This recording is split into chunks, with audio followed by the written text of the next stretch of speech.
ಆತನ ಚಿತ್ತ ಅನುಸಾರವಾಗಿ ನಾವೆಲ್ಲರೂ ಕೂಡ ನಡೆಯಬೇಕು. ಆಮೇಲೆ ಆ ಚಿತ್ತ ಮಾಡುವಂತ ಪೌಲನಿಗೆ ಅವನ ಜೀವನದಲ್ಲಿ ಒಂದು ಕೊರತೆ ಬಂತು. 2 ಕೊರಿಂಥಿಯ 12ನೇ ವಾಕ್ಯದಲ್ಲಿ ನೋಡ್ತೀವಿ, ಆತನು 3 ಸಾರಿ ಪ್ರಾರ್ಥಿಸಿದ. 3 ಸಾರಿ ಪ್ರಾರ್ಥಿಸಿದ, ಸ್ವಾಮಿ ಈ ಮುಳ್ಳು ನನ್ನಿಂದ ತೆಗೆದು ಬಿಡಪ್ಪ, ನನ್ನ ಹತ್ರ ಇರುವಂತ ಈ ಮುಳ್ಳು ತೆಗೆದು ಬಿಡಪ್ಪ, ತೆಗೆದು ಬಿಡಪ್ಪ. 3 ಸಾರಿ ಪ್ರಾರ್ಥಿಸಿದ. ದೇವ್ರು ಏನ್ ಮಾಡಿದ್ರು? ಮುಳ್ಳು ತೆಗೆದು ಬಿಟ್ರ? ತೆಗ್ದಿಲ್ಲ. ಆ ಮುಳ್ಳಿಗಿಂತಲೂ ಉತ್ತಮವಾದ ಒಂದು ಆಶೀರ್ವಾದವನ್ನ ದೇವರು ಕೊಟ್ಟರು. ಯಾವುದು? ನನ್ನ ಕೃಪೆ ನಿನಗೆ ಸಾಕು. ಹಲ್ಲೆಲೂಯಾ. ಈ ಲೋಕದಲ್ಲಿ ನಮಗೆ ಸಮಸ್ಯೆ ಇದ್ದೇ ಇರುತ್ತೆ.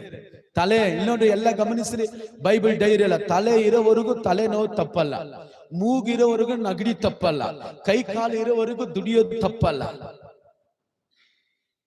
ಎಲ್ಲರೂ ಒಂಥರ ನೋಡ್ತಾರೆ, ಹೌದಾ ಅಂತ. ಹಲ್ಲೆಲೂಯಾ.